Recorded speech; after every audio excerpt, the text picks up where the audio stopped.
18 అధ్యాయాల భగవద్గీత ఒకే ఒక మహావాక్యాన్ని వివరించడం కోసం ప్రయత్నం చేస్తుంది. అది తత్వమసి. అది నీవు అయి ఉన్నావు, నీవు ఇదివరకే ముక్తిని పొంది ఉన్నావు, కానీ నీకు ఆ సంగతి తెలియడం లేదు. ఆ తెలుసుకోవడం కోసం ప్రయత్నం చేయి, కానీ తెచ్చుకోవడం కోసం ప్రయత్నం చేయొద్దు అని భగవద్గీత ప్రధానంగా అద్వైత సిద్ధాంతం దాన్ని తెలియజేస్తుంది.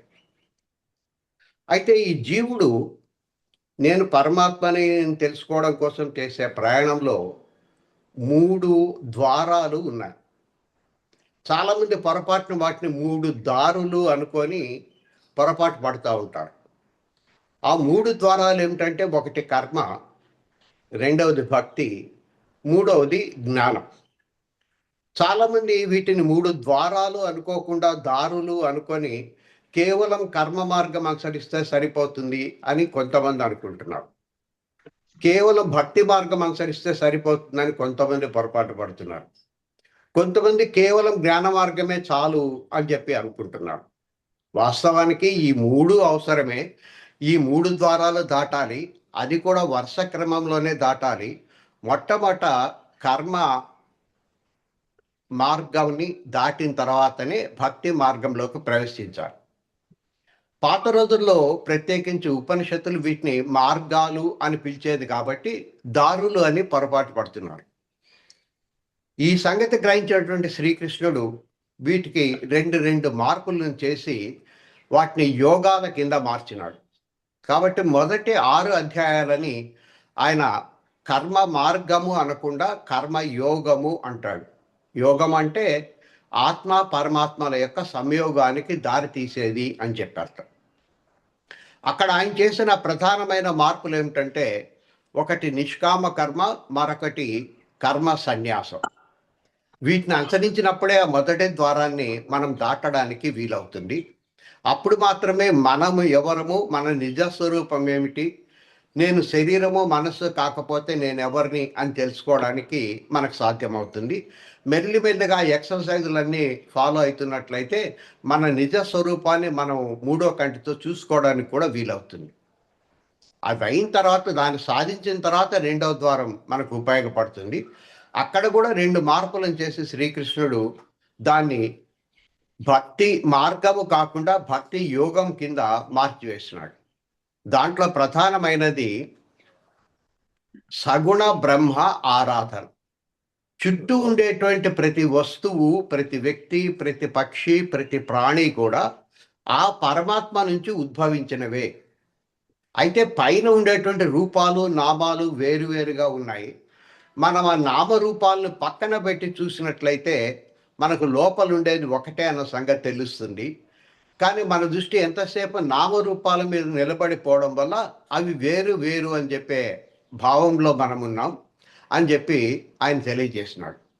అది పోగొట్టుకోవడానికి కోసం వాడేదాన్నే సగుణ బ్రహ్మ ఆరాధన అంటాం. నిన్న మీకు ఒక ఎగ్జాంపుల్ చెప్పాను, మళ్ళీ దాన్ని రిపీట్ చేస్తున్నాను. ఎట్లా మనము ఈ పొరపాటు చేస్తుంటామని తెలుసుకోవడం కోసం. ఎండాకాలంలో సముద్రంలోన నీరు ఆవిరై పైకి పోతుంది. దాన్ని మేఘము అని చెప్పి పిలుస్తున్నాం, కానీ అది నీరు అన్న సంగతి మనం మర్చిపోతున్నాం. అనుకూలమైన వాతావరణంలో వర్షము కిందకి పడుతుంది, దాన్ని వర్షం అంటున్నాం, కానీ అక్కడ ఉన్నది నీరు అన్న సంగతి మర్చిపోతున్నాం. ఆ నీరు పడినటువంటి ప్రదేశాన్ని బట్టి అది కుంట లేక చెరువు లేక బావి అంటున్నాం, కానీ అక్కడ ఉన్నది నీరు అన్న సంగతి మళ్ళీ మనం మర్చిపోతున్నాం. ప్రవాహం ఎక్కువైనట్లయితే అది ఏరు లేకపోతే వాగు లేక నది అంటున్నాము, కానీ అది నీరు అన్న సంగతి మర్చిపోతున్నాం.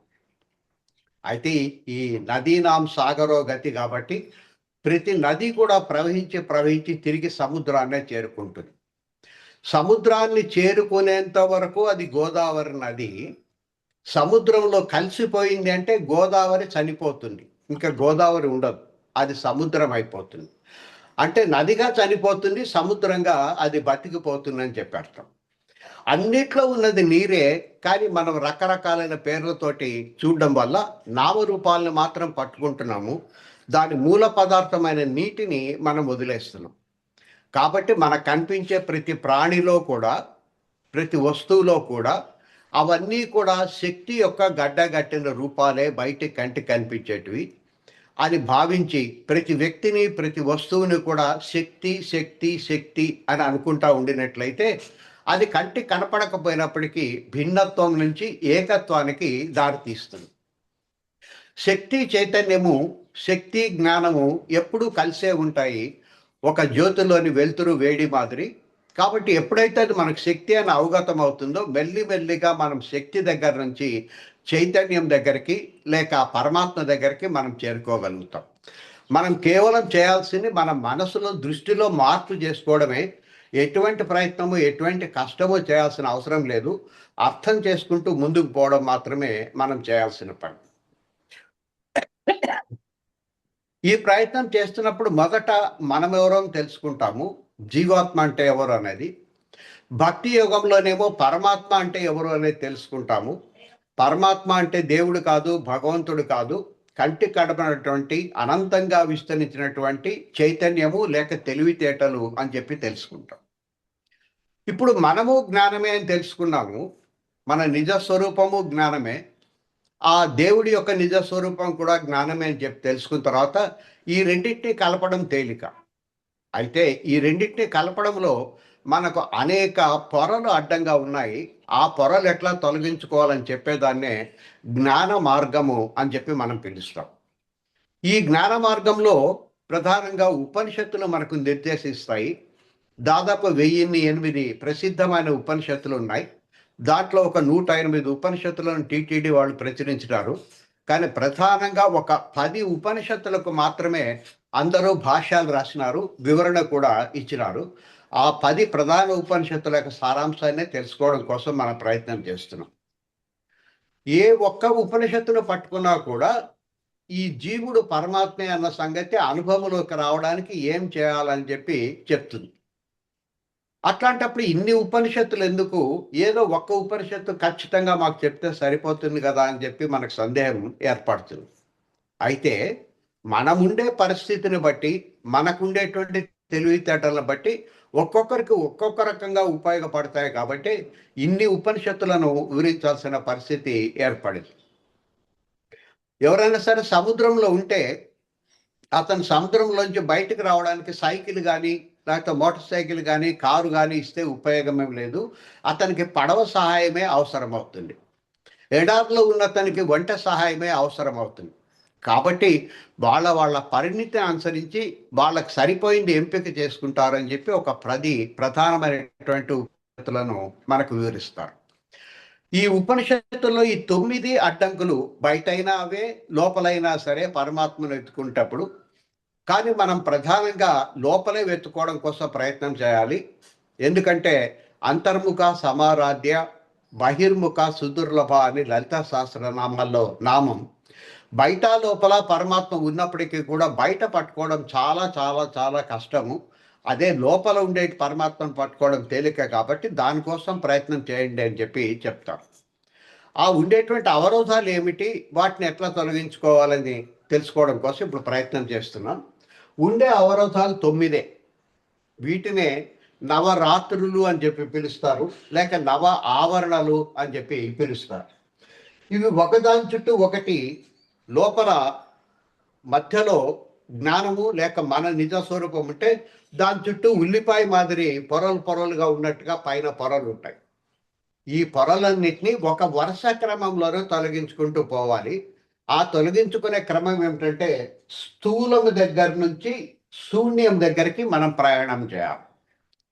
అన్నిటికన్నా స్థూలమైనది భూమి, దానికంటే కొంచెం తేలికైనది నీరు, దానికంటే తేలికైనది అగ్ని, దానికంటే తేలికైనది వాయువు, దానికంటే తేలికైనది ఆకాశం. ఇవన్నీ కూడా మన కంటికి కనిపిస్తాయి లేక ఉన్నట్టుగా మనకు స్పష్టంగా అర్థమవుతాయి. కాబట్టి వీటిని బహికరణాలు అని చెప్పి అంటారు. అంటే బయట కనిపిస్తాయి కాబట్టి బహికరణాలు అంటారు. కంటికి కనిపించవు కానీ లోపల ఉన్నాయి, అయితే మనకు తెలుస్తాయి. కాబట్టి మిగిలిన 4 అంతఃకరణాలు అని చెప్పి ఉంటారు. ఇవి బహికరణాలు 5, 4 అంతఃకరణాలు అని చెప్పి పిలుస్తారు. వీటిలో ఇక్కడ వరకు స్థూలం దాదాపు అయిపోవచ్చింది. ఇక్కడ నుంచి సూక్ష్మము, సూక్ష్మతరము, సూక్ష్మతమం అయిన తర్వాత ఈ శూన్యం దగ్గరికి మనం చేరుకుంటాం. లేక అదే అహం, లేక అదే పరమాత్మ యొక్క స్వరూపం. అది ప్లస్ కాదు, మైనస్ కాదు కాబట్టి శూన్యం అంటాం. అది అంతటా విస్తరించి ఉంటుంది కాబట్టి అనంతం అని చెప్పి మనం పిలుస్తాం. మనస్సు, బుద్ధి, చిత్తము, అహంకారం అనే ఈ నాలుగిటిని క్రమంగా మనం దాటుతూ పోయినట్లయితే అప్పుడు అహం దగ్గరికి మనం చేరుకుంటాం. కాబట్టి 9 ఆవరణలు దాటాలి అని చెప్పేది ఒక ఉపనిషత్తు. అయితే మరొక ఉపనిషత్తు నిజానికి అక్కడ 9 ఆవరణలు లేవు. 7 ఆవరణలు మాత్రమే ఉన్నాయి. లేక 7 అడ్డంకులు మాత్రమే ఉన్నాయి. లేక 7 తెరలు మాత్రమే ఉన్నాయి. ఎందుకంటే ఈ మనసు, బుద్ధి, చిత్తం అని మనం చెప్పుకునేటివి 3 వేరు పదార్థాలు కాదు. ఒకే పదార్థం యొక్క 3 రూపాలు అని చెప్పి అది వివరిస్తుంది. బుద్ధి అనేది నీటి లాంటిది. నీటిని గనక వేడి చేసినట్లయితే అది ఆవిరిగా మారి మనస్సుగా మారుతుంది. బయటికి ఎప్పుడు పరిగెత్తా ఉంటుంది. అదే నీటిని చల్లబరిచినట్లయితే అది మంచుగా మారిపోయి గడ్డగడుతుంది. కాబట్టి ఈ మనస్సు, బుద్ధి, చిత్తంలో ఈ రెండింటిని పక్కన పెట్టేసి కేవలం మనసును తీసుకుంటే సరిపోతుంది. మనకు 7 రకాలైన ద్వారాలు లేక అడ్డాలు ఉన్నాయని చెప్పి ఇది చెప్తుంది. లేక 7 కొండలు అడ్డంగా ఉన్నాయి. వాటిని అధిగమించాలి అని చెప్పి అది తెలియజేస్తుంది. మరొక ఉపనిషత్తు 7 కూడా కాదు ఈ అడ్డాలు, కేవలం 5 కింద మనం విభజించుకోవచ్చు. వాటిని అట్లా భావించినట్లయితే సంఖ్య తగ్గుతుంది, తేలిగ్గా మనం బయటపడతామని చెప్తుంది. అదేం చెప్తుందంటే ఈ అగ్నిని, నీరుని, భూమిని కలిపి అన్నమయ కోశం అంటుంది. ఈ ఆకాశాన్ని, ప్రాణాన్ని కలిపి వాయువుని కలిపి ప్రాణమయ కోశం అంటుంది. మనస్సును మాత్రం మనోమయ కోశం అంటుంది. ఈ చిత్తాన్ని, బుద్ధిని కలిపి బుద్ధిమయ కోశం అంటుంది. అహంకారాన్ని ఆనందమయ కోశం అంటుంది. అలా లోపల ఉండే దాన్ని ఆనందం అంటుంది. ఇట్లా పంచకోశాల కింద ఈ అడ్డంకులను విభజిస్తుంది. కోశము అంటే భద్రంగా ఉంచేది, జాగ్రత్తగా ఉంచేది అని చెప్పి అర్థం. ప్రతి రాజుగారికి ఒక కోశాగారం ఉండేది. ఆ కోశాగారంలో డబ్బును జాగ్రత్తగా దాచిపెట్టేవాడు. అట్లాగే ఏదైనా ఒక వస్తువుని జాగ్రత్తగా ఉంచేదాన్ని కూడా కోశము అని చెప్పి అంటాం. ప్రతి రాజు కూడా వెంట ఎప్పుడు కూడా ఒక కత్తిని కానీ, బాకును కానీ దగ్గర పెట్టుకొని బతుకుతాడు. ఎందుకంటే కత్తితో బతికేవాడు కత్తితోనే చస్తాడని చెప్పి సామెత. కాబట్టి ఏ క్షణాన ఆపద ముంచుకొస్తుందో అని చెప్పి సిద్ధంగా ఉండడం కోసం తప్పనిసరిగా ఈ కుడి పక్కన ఒక పెద్ద పొడుగాటి కత్తిని కానీ, బాకును కానీ తప్పనిసరిగా ఉంచుకునేవాడు. అయితే దీన్ని ఫ్రీగా అట్లా వదిలేసినట్లయితే తనకే గుచ్చుకోవచ్చు, లేక పక్కన వాళ్ళకి గుచ్చుకోవచ్చు. కాబట్టి ఒక వరం తయారు చేసి, కరెక్ట్గా కత్తి ఎట్లా ఉంటుందో అట్లాంటి వరని తయారు చేసి దాని లోపల ఆ కత్తిని ఉంచేవాడు. దాన్ని వర లేక కోశము అని అంటాం. ఆ కత్తికి ఒక వర మాత్రమే అవసరమైంది. కానీ ఈ ఆనందం అనేటువంటి దానికి చాలా జాగ్రత్తగా ఉంచాలి కాబట్టి 5 వరలు అవసరమైనవి. కాబట్టి మొట్టమొదటి ఏంటంటే అన్నమయ కోశం. ఇది ఒక వర లాంటిది కత్తి పెట్టుకోవడానికి. దీని లోపల ప్రాణమయ కోశం ఉంది. దీని లోపల మనోమయ కోశం ఉంది. దీని లోపల బుద్ధిమయ కోశం ఉంది. ఈ బుద్ధిమయ కోశం లోపల ఆనందమయ కోశం అనేది ఉంది. ఈ ఆనందమయ కోశంలో ఈ పిడిబాకు లేక ఆనందం అనేది ఇక్కడ ఉంది. కొంతమంది ఈ ఆనందమయ కోశాన్ని చేరగానే మనం పరమాత్మను చేరినట్లే అని చెప్పి అనుకుంటారు. ప్రత్యేకించి అచల సిద్ధాంతం వాళ్ళు ఈ పొరపాటు చేస్తుంటారు. ఆనందమయ కోశాన్ని చేరినంత మాత్రాన మనకు ఆనందం లభ్యమైనట్లు కాదు, పరమాత్మ లభ్యమైనట్లు కాదు. మనకు ఆధునిక కాలంలో రివాల్వర్ని, పిస్టల్ని జాగ్రత్తగా ఉంచుకోవడం కోసం హోల్స్టర్ అనే దాన్ని వాడుతూ ఉంటారు. ఈ పక్కన ఒక లెదర్తో చేసినటువంటి సంచి ఉంటుంది. దాని లోపల కరెక్ట్గా రివాల్వర్ పట్టేటట్లుగా ఉంటుంది. అది పెట్టిన తర్వాత పైన ఒక బటన్ నొక్కి జాగ్రత్తగా ఉంచుతారు. మనకు ఆ రివాల్వర్ హోల్స్టర్ దొరికినంత మాత్రాన రివాల్వర్ దొరికినట్లు కాదు. మళ్ళీ బటన్ తీసి ఆ రివాల్వర్ బయటికి తీసినప్పుడు మాత్రమే అది మనకు అందుబాటులోకి వస్తుంది. కాబట్టి ఇవి ఒకదాంట్లో ఒకటి ఉన్నాయి. మెల్లిమెల్లిగా నేను అన్నమయ కోశము కాదు, నేను ప్రాణమయ కోశాన్ని అని చెప్పి అనుకోవడం మొదలు పెట్టాలి. తర్వాత ప్రాణమయ కోశం దగ్గర నుంచి మనోమయ కోశానికి ప్రయాణం చేయాలి. మానసికంగానే, ఇదంతా భౌతికంగా చేసేది కాదు. దాని తర్వాత బుద్ధిమయ కోశం, దాని తర్వాత ఆనందమయ కోసం, దాన్ని దాటినట్లయితే అప్పుడు ఆనందం లేక పరమాత్మ దగ్గరికి చేరుతాం. ఈ రకమైన ప్రయాణం కొంతమందికి నచ్చుతుందని చెప్పి ఒక ఉపనిషత్తు దీన్ని వివరిస్తుంది. మరొక ఉపనిషత్తు 5 కూడా కాదు అడ్డంకులు, కేవలం 3 అడ్డంకులు మాత్రమే ఉన్నాయని చెప్పి 3 రకాలుగా వర్గీకరిస్తుంది. ఈ వర్గీకరణ మనం మొట్టమొదట్లోనే పరమాత్మకి మనకు మధ్య ఉండే సంబంధం గురించి చెప్పేటప్పుడు తెలుసుకున్నాం. దాన్ని ఇప్పుడు రిపీట్ చేస్తున్నాను. ఈ మొత్తము పంచభూతాలను కలిపి స్థూల శరీరం అని చెప్పి అంటుంది. తర్వాత మనసు, బుద్ధి, చిత్తాన్ని కలిపి సూక్ష్మ శరీరం ఉంటుంది. ఆ తర్వాత అహంకారాన్ని మాత్రమే కారణ శరీరం అని చెప్పి పిలుస్తుంది. ఈ 3 శరీరాలు దాటినట్లయితే శరీరం లేనటువంటి పరమాత్మ లేక నిశ్శరీరి. ఎందుకంటే ఆయన దిగంబరుడు, దిక్కులే ఆయనకు అంబరం, ఆయనకు అంతమంటూ ఏమీ లేదు కాబట్టి ఆ నిశ్శరీరం చేరవచ్చు అని చెప్పి అది తెలియజేస్తుంది. వాస్తవానికి దీనికి కారణ శరీరం అని చెప్పి ఎందుకు పేరు అంటే, పరమాత్మ వేరు, నేను వేరు అనేటువంటి భావన దీంట్లో ఉంది. పైగా నేనే గొప్పవాడిని పరమాత్మ కంటే అనేటువంటి అహంకారం కూడా దీనికి ఉంది. కేవలం అహం అంటే నేను, నేనే గొప్పవాడిని అనుకుంటే అహంకారం. కాబట్టి ఈ అహంకారం దీనికి ఉంది. కాబట్టి ఈ అహంకారాన్ని ఆనందమయ కోసం అంటారు, కారణ శరీరము అని కూడా పిలుస్తారు. ఈ కారణ శరీరం నేను వేరు అనుకోవడం వల్ల బయట ఉండేటువంటి నాకు కావాలి కావాలని మనసు పడుతుంది. కాబట్టి ఇక్కడ మనసు, దాంతోపాటు తెచ్చి ఇవ్వడానికి ప్రాణము దీనికి అవసరమవుతాయి. ఈ రెండింటినీ కలిపి సూక్ష్మ శరీరం అంటాం. సూక్ష్మం అంటే చిన్నదని అర్థం కాదు, కంటి కనపడనిది అని అర్థం. మన ప్రాణం కానీ మనసు కానీ బయట కనపడదు కాబట్టి సూక్ష్మ శరీరం అంటాం. ఈ సూక్ష్మ శరీరంలో మనకి ఏది అవసరమైందని చెప్పి తెలుసుకోవడం కోసం మనస్సు ఆధీనంలోన పంచ జ్ఞానేంద్రియాలు ఉంటాయి, ఈ తల దగ్గర చుట్టూ ఉంటాయి. అట్లాగే ప్రాణమాధీనంలో పంచ కర్మేంద్రియాలు ఉంటాయి. ఇవన్నిటినీ కలిపి స్థూల శరీరం అంటారని చెప్పి మనం తెలుసుకున్నాం. ఎప్పుడో ఒకసారి జన్మించిన ప్రతిదీ కూడా నశించాలి కాబట్టి ఎప్పుడో ఒకసారి స్థూల శరీరం నశిస్తుంది. ఈ స్థూల శరీరాన్ని వదిలిపెట్టడాన్నే మనం మరణం అంటాం. నిజానికి మనకు ఎప్పుడూ మరణం లేదు, ఎందుకంటే మనం ఈ రూపం ఆనంద రూపం, మనం ఇది ఎప్పుడూ మరణించదు, దీనికి చావు లేదు. ఇది మన నిజ స్వరూపం.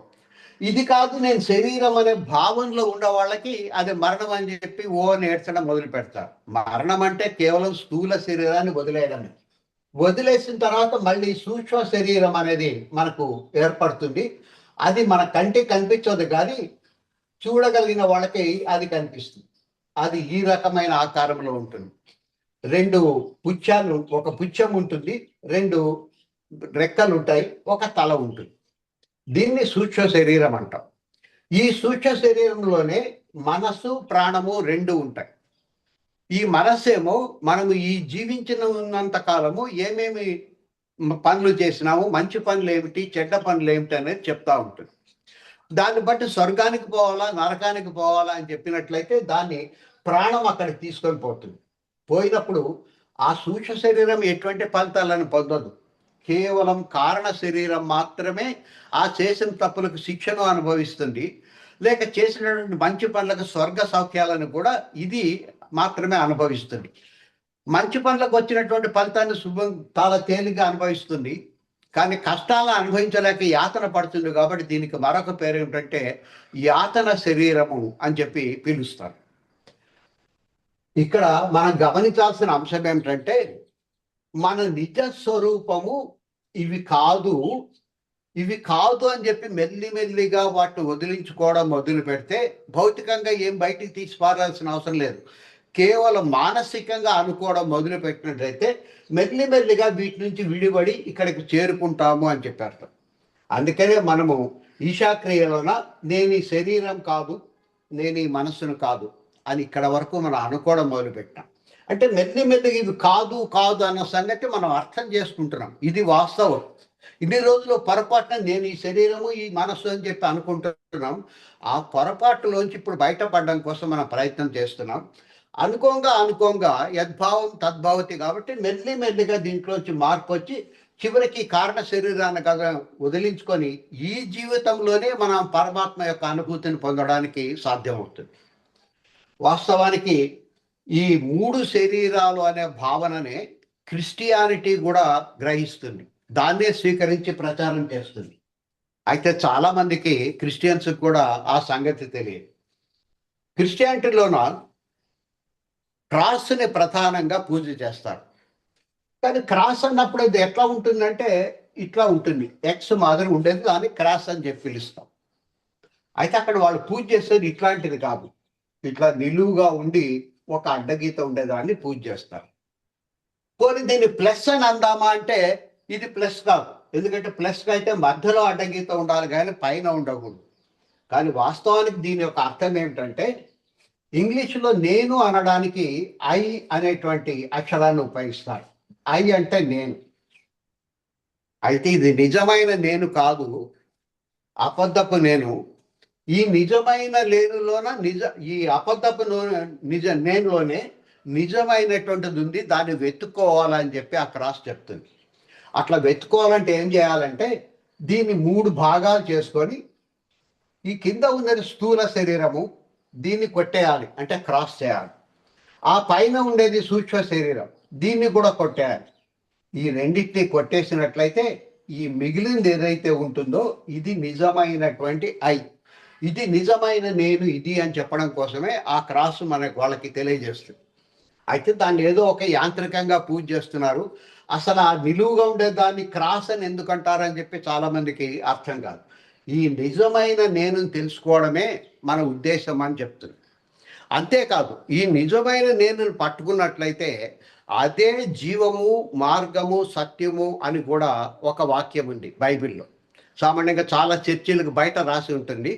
నేనే జీవము, మార్గము, సత్యము యేసు చెప్పాను అని ఉంటుంది. చాలామంది ఏమనుకుంటున్నారంటే యేసు చెప్పింది ఇది కాబట్టి యేసే జీవము, మార్గము, సత్యం అనుకుంటున్నారు. ఆ మాట చెప్పలేదు యేసు.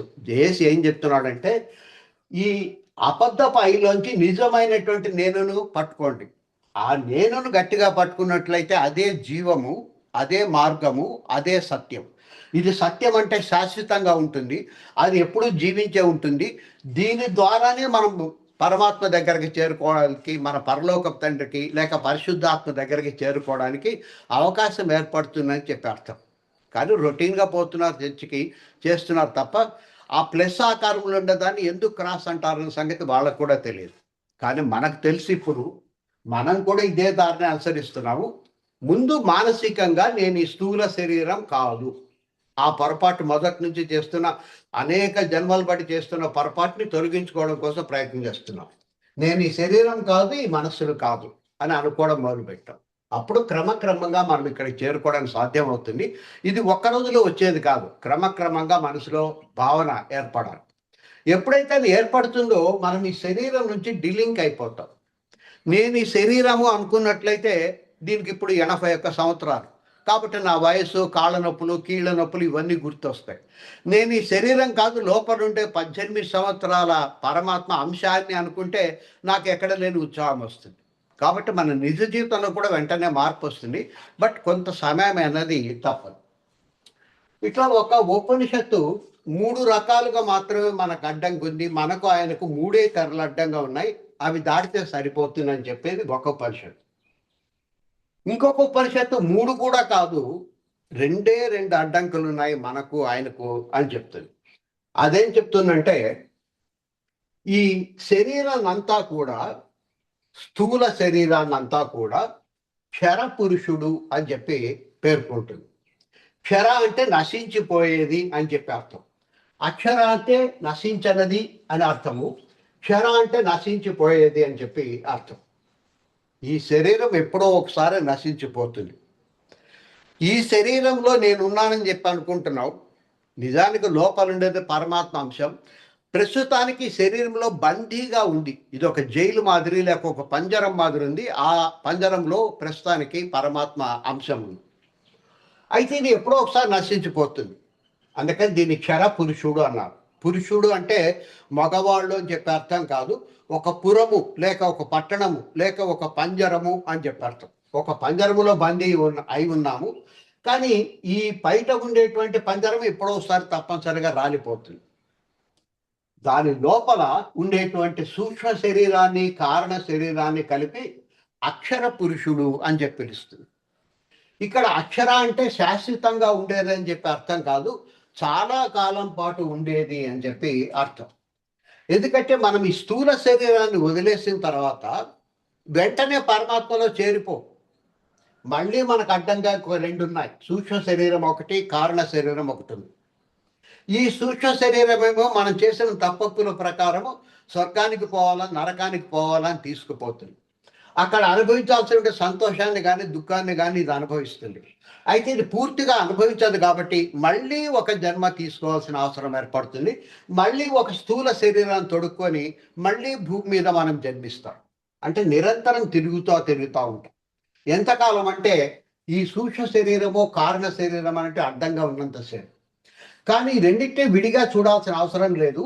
ఇవి చాలా కాలం పాటు మన వెంటనే ఉండి, మన నిజ స్వరూపానికి వెంటనే ఉండి మనల్ని తిరిగి తిరిగి పుట్టేటట్లుగా చేస్తుంటాయి. వాటిని అర్థం చేసుకొని వీటిని కూడా వదిలించుకోవాలని చెప్పారు. ఇక్కడ కూడా పురుషుడు అనే మాట వాడుతున్నారు. ఎందుకంటే ఇక్కడ ఈ రకమైనటువంటి స్థూల శరీరం ఉండదు, కానీ ఈ రకమైనటువంటి స్థూల శరీరం అనేది ఒకటి ఉంటుంది. దీన్ని కూడా వదిలించుకోవాలి. అందుకని దీనికి కూడా పురుషుడు అని పేరు. అయితే ఇది చాలా కాలం పాటు, చాలా జన్మాల పాటు ఉంటుంది కాబట్టి దీనికి అక్షర అనే మాట వాడినారు. నిజానికి అక్షరమైనది ఏమిటంటే దీన్ని కూడా దాటిపోయినట్లయితే అక్షర పరబ్రహ్మని మనం చేరుకుంటాం. ఇక్కడ అక్షర అంటే శాశ్వతమైనది అని అర్థము. ఇక్కడ అక్షర అంటే చాలా కాలం పాటు ఉండేది అని చెప్పి అర్థం. కాబట్టి ఈ పరబ్రహ్మకి శరీరం లేదు, ఎటువంటి తొడుగు లేదు, లేక ఎటువంటి పంజరం లేదు. అందుకని పరబ్రహ్మ అని చెప్పి అంటాం. ఈ అక్షర పరబ్రహ్మ దగ్గరికి చేరుకుంటాం. కాబట్టి ముందు దీన్ని మీద ఉండే వ్యామోహాన్ని తగ్గించుకోండి. నేను ఈ స్థూల శరీరం కాదు, నేను ఈ సూక్ష్మ శరీరం కాదు, నేను ఈ కారణ శరీరం కూడా కాదు అనేది కలుపుకొని కనుక మననం చేస్తూ పోయినట్లయితే జీవించి ఉండగానే మెల్లిమెల్లిగా వీటిలోంచి విడిపడి ఆ అక్షర పరబ్రహ్మ మనకు సాక్షాత్కారం అవుతాడు. మనమే అక్షర పరబ్రహ్మ అన్న సంగతి మనకు అర్థమవుతుంది. కాబట్టి దానికోసం ప్రయత్నం చేయండి అని చెప్పి మరొక ఉపనిషత్తు చెప్తుంది.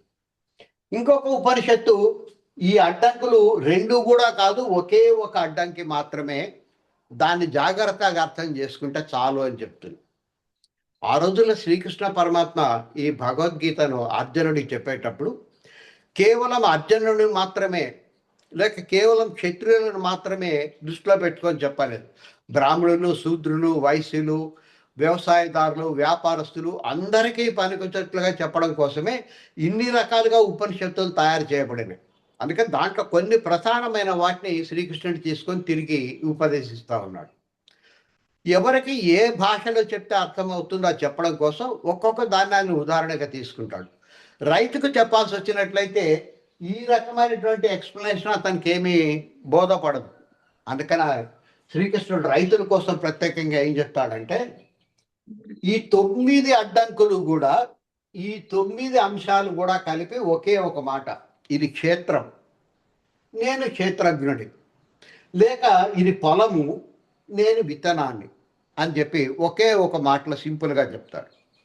ఏ విత్తనమైనా సరే మొలకెత్తాలంటే తప్పనిసరిగా భూమి అనేది అవసరం. భూమి ఒకటి ఉంటే చాలదు, నీరు కూడా అవసరం. నీరు ఒక్కటి ఉంటే చాలదు, సరైనటువంటి వాతావరణం కూడా తప్పనిసరి. దాంతోపాటు వాయువు కూడా అవసరం. అయితే కాకపోతే మనము గాలిని పీల్చుకొని గాలిలో ఉండే ఆక్సిజన్ వాడుకొని కార్బన్ డైఆక్సైడ్ని వదులుతాము. మొక్కలేమో కార్బన్ డైఆక్సైడ్ని వాడుకొని మనకు ఆక్సిజన్ తిరిగి ఇస్తాయి. అయితే ఆ మొక్కలన్నింటి లేకుండా చేసుకొని ఈరోజు చాలా ఇబ్బందికి గురవుతుంది. ఆ మొక్క పెరిగే కొద్దీ పెరగడానికి అవకాశం ఇచ్చేటువంటి స్థలం ఉండాలి, అది ఆకాశం. అట్లాగే ప్రతి మొక్కకు కూడా కొంత మనస్సు ఉంటుంది. మీరు పొరపాటునే కనుక ఒక మొక్కని నీడలో కనుక పెట్టినట్లయితే, దానికి ఎండ కనుక అందకపోయినట్లయితే ఆ మొక్కలో కొంత భాగం బయట ఎండలోకి వచ్చి ఆ ఎండలోంచి ఆధారంతో అది ఫోటోసింథసిస్ లేక తనకు అవసరమైన ఆహార పదార్థాన్ని తయారు చేసుకుంటుంది. లేక సూర్యకాంతి పువ్వులు సూర్యుడు ఎటు తిరిగితే అటు తిరుగుతూ ఉంటాయి, కాబట్టి వాటికి కూడా మనసు ఉంది. ఇవన్నీ కలిపి విత్తనం మొలకెత్తడానికి అవకాశం ఇచ్చేటివి. అయితే నీ దృష్టి కేవలం ఈ 9 అంశాల మీద ఉంచొద్దు. ఆ లోపల ఏదైతే పెరుగుతుందో, ఏదైతే వ్యాపిస్తూ ఉందో, ఒక చిన్న రావి విత్తనంలోంచి మొత్తం చెట్టు ఎట్లయితే వస్తుందో దాంట్లోంచి మొత్తం విశ్వం అంతా ఆక్రమించినటువంటి నన్ను గమనించడం మొదలుపెట్టు అని చెప్పేది ఈ రైతులకు పనికొచ్చినట్టుగా ఈ 9ంటిని కలిపి క్షేత్రం అని దాన్నేమో క్షేత్రజ్ఞుడు అని చెప్పి విభజిస్తాడు.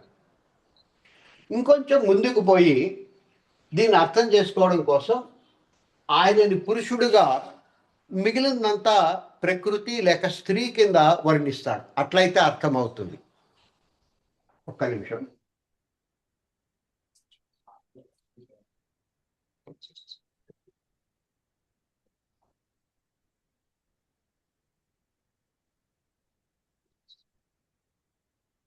నిజానికి పరమాత్మ స్త్రీ కాదు, పురుషుడు కాదు. ఎందుకంటే పరమాత్మలో 2 అంశాలు ఉంటాయని చెప్పి మనకు తెలుసు. ఒకటి జ్ఞానము, మరొకటి శక్తి. ఈ శక్తి కానీ జ్ఞానం కానీ స్త్రీ కాదు, పురుషుడు కాదు. ఆ 2 కంటికి కనిపించేటివి కాదు.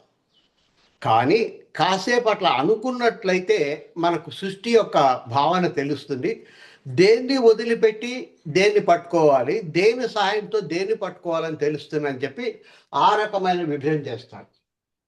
ఈ పరమాత్మ పురుషుడు, లేక ఇది చైతన్యము, లేక తెలివితేటలు, లేక జ్ఞానం. ఈ పరమాత్మలో ఉండే చైతన్యం నిర్గుణం, దానికి ఎటువంటి గుణము లేదు.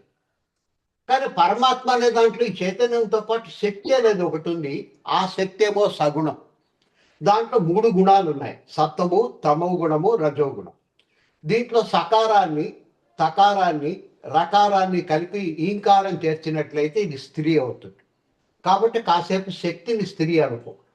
అట్లాగే ఈ శక్తి క్రమక్రమంగా వస్తువుల కింద మారుతుంది, పంచభూతాల కింద మారుతుంది. ఇది ప్రకృతి. కాబట్టి ఇది ప్రకృతి లేక స్త్రీ అన్నప్పుడు ఇది పురుషుడు అని చెప్పి నీకు అర్థమవుతుంది. నీ మనసు ఎంతసేపు స్త్రీ మీదనే కేంద్రీకృతం అవుతుంది, నీ మనసు ఎంతసేపు ప్రకృతి మీద, వస్తువుల మీద కేంద్రీకృతం అవుతుంది. అవి అవసరమే, అవి లేకపోతే దీన్ని పట్టుకోవడం నీకు సాధ్యం కాదు.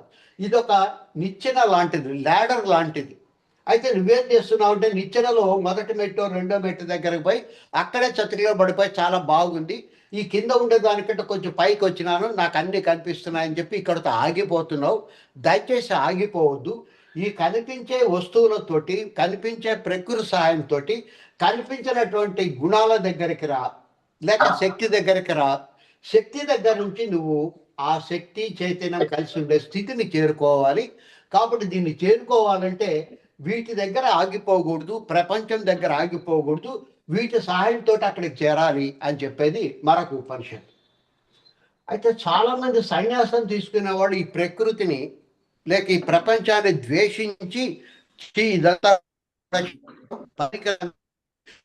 హిమాలయాలకు పోయి తపస్సు చేసుకుంటారు. ఈ ప్రపంచాన్ని వదిలిపెట్టి దూరంగా పోయిన వాళ్ళకి అది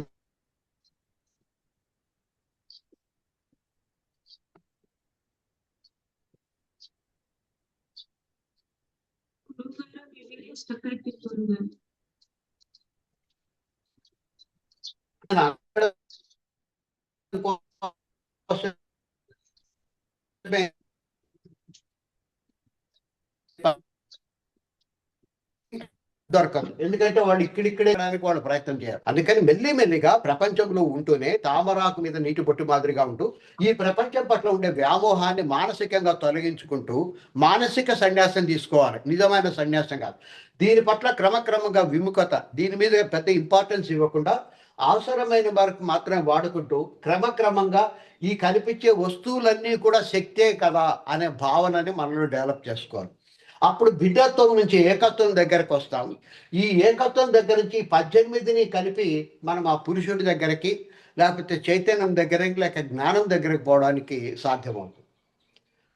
మరొక ఉపనిషత్తు దీన్ని ఇంకా క్లియర్గా వివరించడం కోసం ఈ చైతన్యం అనేది చిత్, ఈ చిత్ కాకుండా సత్ అనేది కూడా ఉంది. ఈ 2 చిత్ సత్ కలిపినట్లయితేనే పరమాత్మ అని చెప్పి అంటాం. కాబట్టి సత్ చిత్ ఆనందము అంటాము. ఈ 2 కలిసి ఉన్నప్పుడు కలిపి పట్టుకుంటేనే మనకు ఆనందం వస్తుంది. లేక కేవలం ప్రపంచాన్ని పట్టుకుంటే సంతోషం వస్తుంది కానీ ఆనందం రాదు, బ్రహ్మానందం రాదు. కాబట్టి సత్ చిత్ ఆనందాన్ని కలిపి పట్టుకోవాలి. ఈ కలిపి పట్టుకోవడానికి ఆధారంగా ఉంటే ఈ సత్ దగ్గర నుంచి మనం చిత్తు దగ్గరికి చేరుకోవాలి. కాకపోతే ఈ సత్తు కంటే ముందు మనం జడ పదార్థం దగ్గర నుంచి మొదలు పెట్టాలి. ఇది కనిపించేటువంటి ప్రపంచము జడ పదార్థం. ఇక్కడ నుంచి మన ప్రయాణం మొదలుపెట్టి అవతలకు పోవాలని చెప్తుంది. ఈ చైతన్యం ఎప్పుడు కూడా ఒక్కటే ఉంటుంది, రెండు ఉండవు. ఇది ఒకటే ఒకటి. కాకపోతే సత్ అనే దాంట్లో మొదట్లో ఇది కూడా ఒక్కటే, కాకపోతే దాని యొక్క ప్రవాహ వేగం వల్ల లేక త్రిగుణాలను కలుపుకొని ప్రవహించడం వల్ల ఈ శక్తి 18 రకాలుగా వర్గీకరింపబడుతుంది. ఉన్నది శక్తి ఒకటే, కానీ ప్రవాహ వేగం నుంచి అష్టాదశ శక్తి పీఠాలు అంటాం. ఆ ప్రవాహ వేగం బాగా ఎక్కువ అయినప్పుడు అది పంచభూతాల కింద మారుతుంది.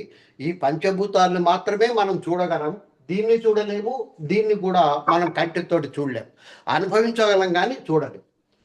అయితే ఈ 5 దగ్గరే మనసు నిలబెట్టొద్దు, లేక ఈ 18 శక్తుల దగ్గరే మనసు నిలబెట్టొద్దు. వీటి సహాయంతో పైకి పోవడానికి కోసం ప్రయత్నం చెయ్యి. ఆ పైకి రావడం కోసమే నేను ఏర్పాటు చేసినాను. ఇదంతా కూడా ఒక సినిమా లాంటిది అని చెప్పి ఒక ఉపనిషత్తు చెప్తుంది.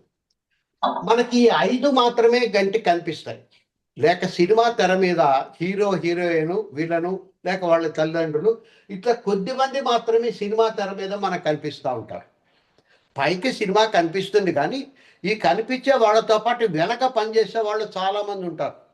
కంటికి కనపడకుండా వెనక సంగీత దర్శకుడు ఉంటాడు, నృత్య దర్శకుడు ఉంటాడు, లైట్ బాయ్స్ ఉంటారు, అవసరమైన పదార్థాలు తెచ్చిపెట్టే వాళ్ళు ఉంటారు, ట్రాన్స్పోర్టేషన్ చేసేవాళ్ళు ఉంటారు. వీళ్ళంతా కంటికి కనపడరు, వెనక ఉంటారు. కానీ వీళ్ళ సహాయం లేకపోతే ఈ సినిమా అనేది నచ్చడానికి సాధ్యం కాదు. అయితే వీటి సహాయంతో ఈ సినిమా ఎట్లా తీయాలని చెప్పి నిర్ణయించేటువంటి డైరెక్టర్ మాత్రం ఇక్కడ ఉంటాడు. ఆయన కూడా కంటికి కనపడడు. కాబట్టి ఆ డైరెక్టర్ యొక్క డైరెక్షన్లోన ఈ 18 కలిసి పనిచేసి ఈ 18 5 నడిపించి వాటి సహాయంతో సినిమా తయారు చేస్తారు. అయితే ఈ సినిమా చూడడానికి కాదు నీ ఉద్దేశము, ఈ సినిమా సహాయంతో ఆ వెనక ఉండే వాటిని ఊహించుకోవాలి. ఒక మాట చాలా బాగా ఉంది అంటే సినిమాలో అబ్బా సంగీత దర్శకుడు ఎవరు అని చెప్పి వెతుక్కోవడం మనం మొదలు పెడతాం. ఒక నృత్యం చాలా బాగున్నట్లయితే నృత్య దర్శకుడు ఎవరు అని చెప్పి వెతుకుతాం. ఒక డైలాగులు చాలా బాగున్నట్లయితే డైలాగ్ రైటర్ ఎవరు అని చెప్పి వెతకడం మొదలు పెడతాం. కాబట్టి కనిపించేటువంటి ఈ తెర మీద కనిపించే వాటితోటి తెర మీద కనపడని వాటిని పట్టుకొని దాని సహాయంతో ఆ డైరెక్టర్ ఎవరు అని చెప్పి తెలుసుకోవాలి. అయితే అప్పుడప్పుడు ఈ డైరెక్టర్ కూడా ఈ సినిమాలో వచ్చి నటిస్తూ ఉంటాడు. ఆయనే ఒక అవతారాన్ని తీసుకొని అస్తవ్యస్తంగా ఉన్న దాన్ని సరి చేయడం కోసం అప్పుడప్పుడు వస్తూ ఉంటాడు. కానీ సామాన్యంగా ఆయన కనపడడు. నీ దృష్టిని సినిమా దగ్గరకు ఆపేయొద్దు. సినిమా నుంచి శక్తి దగ్గరికి, శక్తి దగ్గర నుంచి డైరెక్టర్ దగ్గరికి పోవాలి. అది చేసేటువంటి ప్రయాణం అని చెప్పేది మరొక ఉపనిషత్తు. ఇవాళ కావాలని తొందరగా కన్క్లూడ్ చేసి మీకు ఒక 15 నిమిషాలు కేటాయించినాను. ఈ సందేహాలు ఏమైనా ఉంటే అర్జెంటుగా తీర్చుకోవడం కోసం ప్రయత్నం చేయండి. గురువు గారు, ఇప్పుడు శక్తి చైతన్యం రెండు మీరు వేరు వేరు అంటున్నారా, ఒకటే అంటున్నారా? అనలేదు. అదే పొరపాటున అర్థం చేసుకోవద్దండి. ఒక జ్యోతిని వెలిగించినప్పుడు వెలుతురు, వేడి రెండు ఒకేసారి వస్తాయి. కానీ ఆ రెండు విడివిడిగా ఉంటాయా? ఎప్పుడు ఉండడానికి సాధ్యం కాదు. అయితే అర్థం చేసుకోవడం కోసం 2 అంశాలు అంటున్నాం. ఎందుకంటే దాని లక్షణాలు వేరు, వెలుతురు లక్షణాలు వేరు, వేడి లక్షణాలు వేరు. అంతేగాని ఆ 2 విడివిడిగా ఉండవు. అవి ఎప్పుడు కలిసి ఉంటాయని చెప్పేదాన్ని అర్ధనారీశ్వర తత్వము అంటారు. కాబట్టి విడిగా చూడొద్దండి. ఓకే గురుగారు, ఇప్పుడు నేను ఈశాక్రియ చేస్తుంటే నేను శరీరం కాదు, నేను మనసు కాదంటే నన్ను ప్రశ్న వేస్తుంది, మరి నువ్వెవరు? నువ్వు శరీరం కాదు, మనసు కాదు, నీ శరీరానికి నువ్వు ఏదైనా పట్టించుకోవా అని నాకు ఈ ఆలోచనలు వస్తున్నాయి గురువు గారు. మరి ఇదేంటి, ఏ విధంగా చేయాలి? నేను ఒక చిన్న మార్పు చేసుకోవాలమ్మా. ఈ శరీరం కాదు అన్నప్పుడు మీకు స్పష్టంగా తెలుస్తుంది. ఎందుకంటే శరీరం గట్టిగా ఉంటుంది, నేను అనేది ఇంకా మనకు తెలియదు, అది కంటికి కనిపించేది కాదు. కాబట్టి కంటికి కనిపించేది ఒకటి, కంటికి కనపడింది ఒకటి, కాబట్టి ఆ రెండింటిని విడగొట్టవచ్చు. కానీ నేను మనసును కాదు అన్నప్పుడు పెద్ద కన్ఫ్యూజన్ వస్తుంది. ఎందుకంటే మనసు కంటికి కనిపించదు, నేను లేక ఆత్మ అనేది కూడా కంటికి కనిపించదు. అటువంటి పరిస్థితుల్లోనే మీకు వస్తుంది. దాన్ని పోగొట్టుకోవడం కోసం సాధన యాడ్ చేయాలి. ఇప్పుడు నేను చెప్తున్నది వింటున్నారు, నేను వింటున్నాను అని మీరు అనుకుంటున్నారు, కానీ అది నిజం కాదు. నా మనస్సు వింటుంది అని అనుకోవడం మొదలుపెట్టండి. అప్పుడు మీ మనస్సు వేరే అయిపోతుంది, మీరు వేరే అయిపోతారు.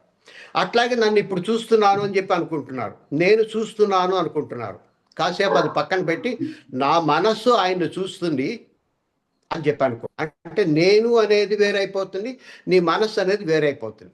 అప్పుడు దాన్ని పట్టించుకోని చెప్పడం లేదు, గమనిస్తూ ఉండండి, అవసరమైనవి సప్లై చేయండి.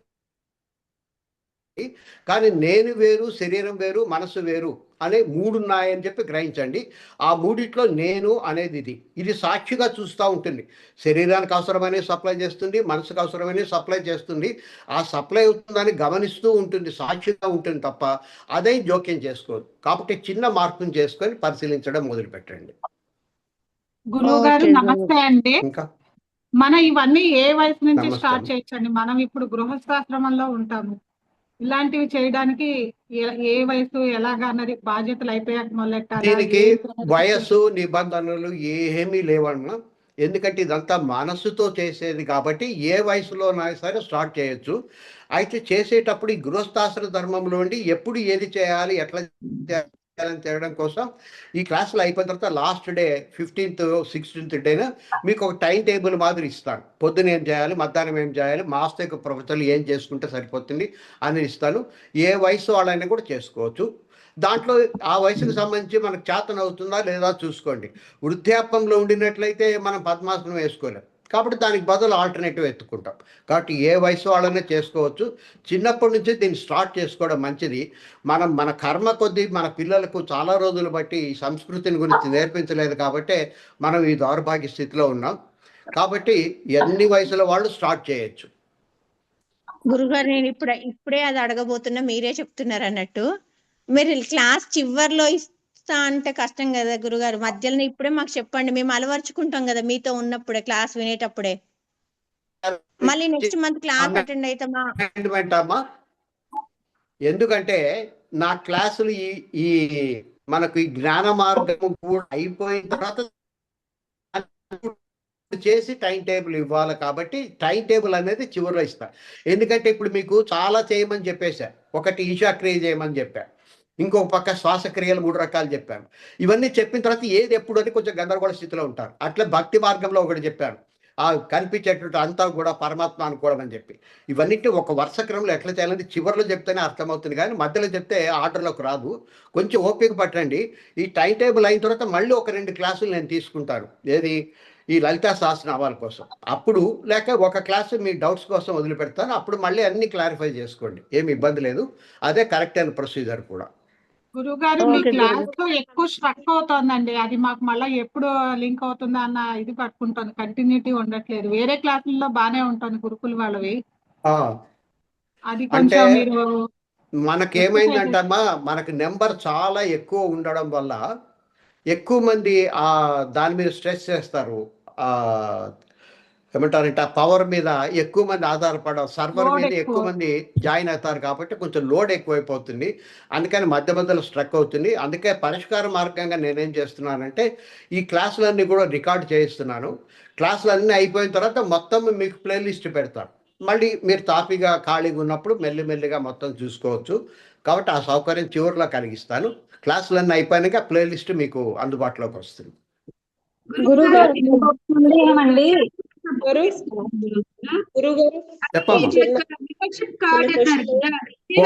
ఒక్కరు నేను ఉమా చెప్తున్నాను సార్. చెప్పండి సార్. ఒకటి చిన్న డౌట్. ఇప్పుడు ఈశాక్రియ ఎలా అయితే సద్గురు గారు మనకి ఇస్తున్నారో, అలాగా ఇన్నర్ ఇంజనీరింగ్ అనే ఒకటి కూడాను ఒక కోర్స్ ఇస్తున్నారు. దానిలో అంటే దాని మీద మీకు ఏమైనా అభిప్రాయం ఉందా? మేము జాయిన్ అవ్వచ్చా, మేము చేయొచ్చా, అది ఎట్లా ఉంటది ఏంటి? నేను అది 3 సార్లు జాయిన్.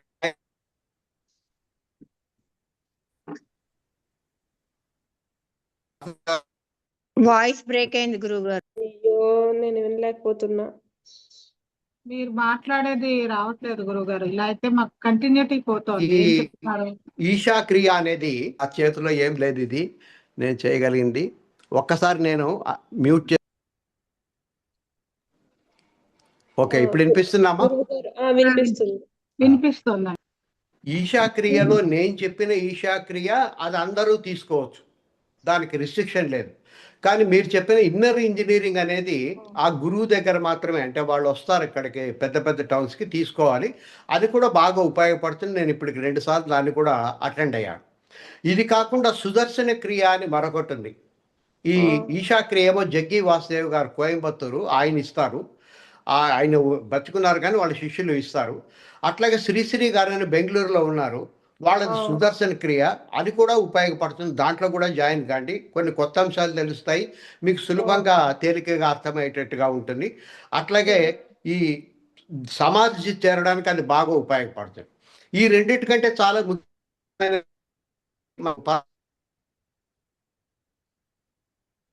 క్రియాయోగం, అది కూడా అవసరం. మనకు అదృష్టం కొద్దీ ముగ్గురు ఇప్పుడు అందుబాటులో ఉన్నారు, మూడింటిని కూడా చేస్తా పోండి. గోల్ మాత్రం ఒకటే, ఆ గోల్ కోసమే ప్రయత్నం చేయండి.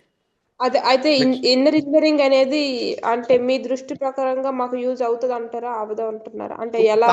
తప్పకుండా అందరికీ ఉపయోగపడుతుందమ్మా, అది కూడా చాలా జాయిన్ అవ్వచ్చా? తప్పకుండా జాయిన్ కాండి, తప్పకుండా జాయిన్ కాండి. గురువు గారు ఇవన్నీ శ్వాసక్రియలు కదా అమ్మా. గురువు గారు, నేను ఆత్మకథ బుక్ తీసుకున్నాను గురువు గారు. మెంబర్షిప్ కార్డు వస్తుంది అన్నారు, కార్డు ఏం రాలేదు, ఇలా వచ్చాయి.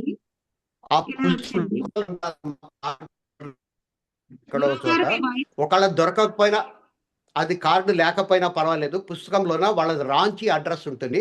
మీరే ఒక ఇన్లాండ్ లెటర్, ఒక కార్డు రాసి పడేయండి. నేను ఐ వాంట్ టు జాయిన్, తెలుగులో నేను చేరదలుచుకున్నాను, నాకు లిటరేచర్ పంపించండి అని చెప్పి ఒక కార్డు రాసి పడేస్తే మీకు పంపిస్తాడు, మెంబర్షిప్ తీసుకోవచ్చు. మొత్తం చదవాలా గురువు గారు? మొత్తం చదవాలా? వాళ్ళు ఇచ్చిన లిటరేచర్ చదవాలా?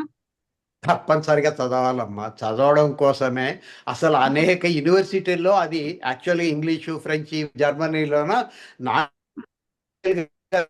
మన కొద్ది మన ఇండియాలో అది చదవడానికి అవకాశం లేదు. కానీ తప్పనిసరిగా చదవండి. మీరు భక్తి మార్గంలో పోదలుచుకున్నప్పుడు అది సరైన పద్ధతి కూడా. దీనికంటే ముందు అసలు యాక్చువల్గా మీరు మల్లాది కృష్ణమూర్తి రాసినటువంటి జయం అనే పుస్తకం ఒకటి చదవాలి. మల్లాది కృష్ణమూర్తి గారు రాసిన జయం. కృష్ణమూర్తి జయం అది ఆర్కిటెక్ట్లో ఇప్పుడు దాదాపు మల్లాది కృష్ణమూర్తి జయం పుస్తకం, ఈ పుస్తకం చదవాలి.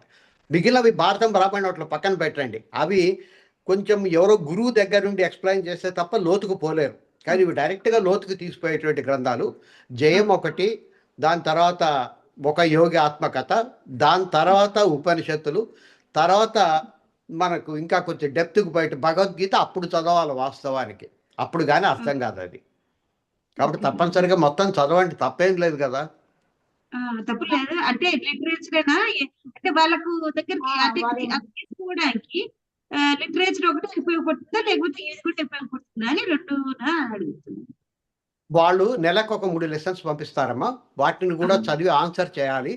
ఆన్సర్ చేసిన తర్వాత ఒక 10 నెలలు 11 నెలల తర్వాత మీకు దగ్గరలో ఉండేటువంటి పెద్ద టౌన్లోన మీకు క్రియాయోగ దీక్ష ఇవ్వడానికి ఇన్విటేషన్ ఇస్తారు. ఆ దీక్ష తీసుకునేంత వరకు ఆ లెసన్స్ తీసుకోండి. తర్వాత పుస్తకం చదివితే చాలు, లెసన్స్ అవసరం లేదు. నమస్కారం గురుగారు.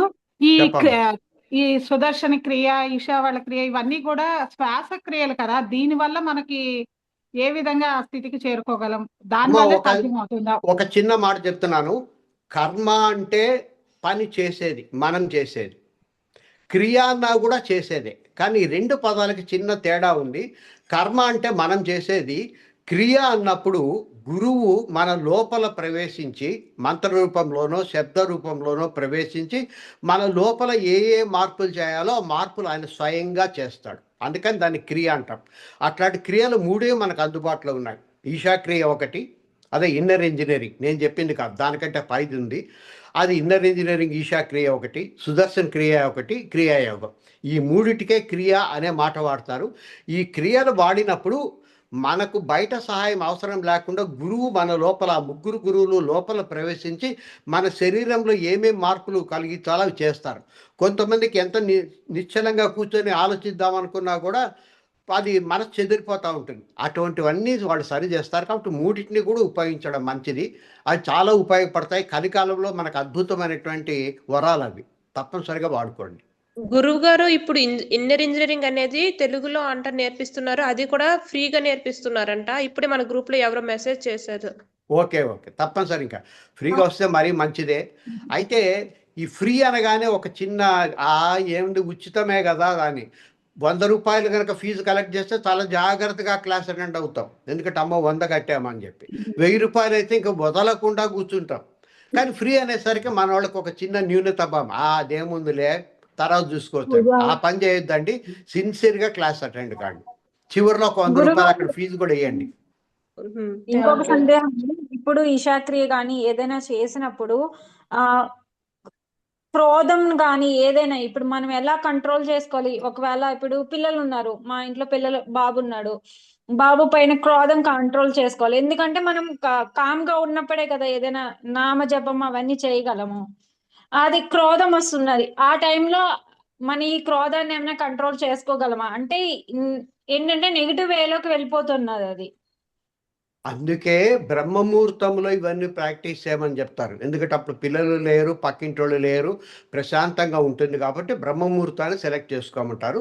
మన టైం కొంచెం వెనకకి జరుపుకొని న్యూస్ పేపర్ చదవడము ఇవన్నీ పక్కన పెట్టేస్తే ఆ ప్రశాంతమైన టైం మనకు దొరుకుతుంది. తర్వాత మళ్ళీ పిల్లలు అరిచినా కేకలు పెట్టినా మనకేమి ఇబ్బంది ఉండదు. కాబట్టి మనం అడ్జస్ట్ చేసుకోవాలి, ప్రశాంతమైన టయాన్ని మనం సెలెక్ట్ చేసుకోవాలి. వాళ్ళు అల్లరి చేసే టైంలో మనం కూర్చొని వాళ్ళ మీద కోపడితే ఉపయోగం ఏమి లేదు, మనమే మార్చుకోవాలి తప్ప వాళ్ళు మారరు. థ్యాంక్ యూ గురుగారు. గురుగారు ఇలా రోజు చెప్తే మాకు చిన్న చిన్న మా ఇది అర్థమవుతాయి. మీరు ఇలాగే ఒక 5 minutes లాస్ట్ లో స్పెండ్ చేయండి. తప్పనిసరిగా మా అవకాశం ఉంటుంది. లేదంటే వేరే మేడం చెప్పినట్టు అవన్నీ ఎప్పటికో గుర్తు పెట్టుకుని అప్పుడు అవన్నీ వేస్ట్ క్వశ్చన్స్ లా అనిపిస్తాయి. అంటే అడగాలదా ఇది రాదు. ఈ రోజు విన్నవి ఇలా అడుగుతూ ఉంటే మాకు వాటి ఇది తెలిస్తే మాకు చాలా బాగుంటుంది గురుగారు. ఒక 5 minutes కేటాయించండి అయితే. అవగాహనలకు పెడితే మంచిగా అనిపిస్తుంది గురుగారు, అవగాహనలకు పెడితే బాగా అనిపిస్తుంది. నాకు గనక 1 గంటన్నర టైం ఇచ్చినట్లయితే అట్లాగే చేసేవాడిని. మనకేమో ఆ సర్వరు గంటనే టైం అలాట్ చేస్తుంది కాబట్టి కుదరడం లేదు. చూస్తాను నెక్స్ట్ టైం ఆ టైం పెంచడమా, లేకపోతే నేనే కొంచెం ఎడిట్ చేసుకొని ఇంకొక రోజు పెంచుకొని లలితా సహస్రనామాలు తగ్గించుకొని మీకు అలాట్ చేయడం చేస్తాను. నెక్స్ట్ టైం ఆ మార్పును తప్పనిసరిగా చేసుకుంటాను. ఓకే గురుగారు, లలిత సహస్రనామం మొత్తం చెప్తానన్నారండి, ఎప్పుడు చెప్తారో మరి? వచ్చే మంత్ చెప్తారు. మొత్తం చెప్పాలంటే 70 క్లాసులు కావాలమ్మా. మీకు మచ్చు కోసం ఒక 2 క్లాసులు మాత్రమే, ఈ భగవద్గీత క్లాసులు అయిపోగానే ఒక 2 రోజులు తీసుకుంటాను. దానికంటే ముందు కానీ లేక తర్వాత కానీ మీ సందేహాల కోసం ఒక రోజు కేటాయిస్తాను. అందుకని మొత్తం చెప్పడం అంటే సపరేట్ ఒక మంత్ తీసుకుంటా అన్నారు కదా గురువు గారు. ఒక మంత్ తీసుకున్నా కూడా 40 శ్లోకాల వరకు మాత్రమే పూర్తి అవుతుంది అది. కాబట్టి నా పర్పస్ ఏంటంటే ఈ అందరూ కూడా విశిష్టాద్వైతం దగ్గరకు వచ్చి ఆగిపోయి ఆయన ఎక్కడో ఉన్నాడని చెప్పి అనుకుంటున్నారు. ఆ కష్టమైన మార్గంలోంచి అద్వైతం అనే సులభమైన మార్గంలోకి తీసుకురావడమే నా ప్రధానమైన ఉద్దేశం. దాంతోపాటు కొంచెం అర్థం చేసుకోవడం కోసం, ఎవరికైతే నిజంగా ముక్తి కావాలని కోరుకుంటుందో వాళ్ళని దారి చూపించడం కోసం లలితా సహస్రనామాలు చెప్తాను. కాబట్టి దాని మీద నేను ఎక్కువ కాన్సన్ట్రేట్ చేయను. అవకాశం ఉంటే తీసుకుంటాను ఎప్పుడో ఒకసారి. ముందు మాత్రం నా ఉద్దేశం అద్వైత సిద్ధాంతాన్ని, నిజంగానే మీకు ఈ కష్టమైన మార్గం నుంచి సులభమైన మార్గంలోకి వచ్చినారు కదా ఇప్పుడు అద్వైతంలోకి, అది నలుగురికి తెలాలనేది నా తపన. అందరూ అది విశిష్ట అద్వైతం దగ్గరకు వచ్చి అర్థమైపోయిందని ఆగిపోతున్నారు, వాళ్ళని యూతులకు తీసుకురావడం నా ప్రయత్నం. అందుకే దానికోసం ప్రధానంగా